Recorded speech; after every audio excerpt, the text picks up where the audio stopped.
Here's the cap with the Schrader valve installed on the keg, and we're going to put some air in and see what happens.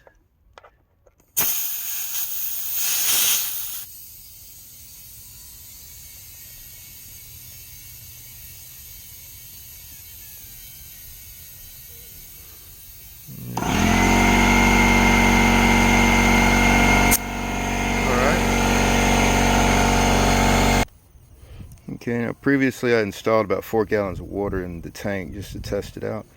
We're going to go ahead and lean it over and see if we got any leaks on our Schrader valve.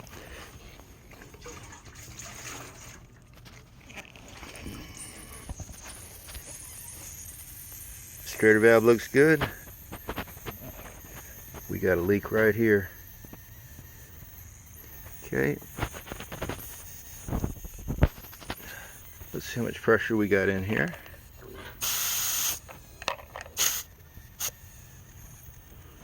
There you go. Got 20 pounds of pressure. Let all the air out. And make a correction to this outlet here. It's the air inlet valve.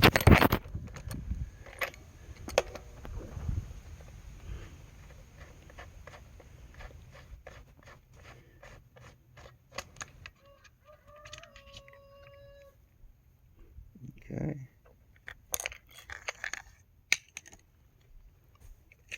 Alright, we're going to use some plumbing tape. Tape over the valve connection point. Did a repair, repressurized it.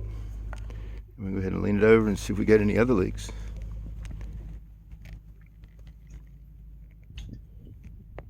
That's the one that was leaking before. Or was it this one? They're both good. No leaks anywhere else. I'm going to put some more air in it. You hear it going in.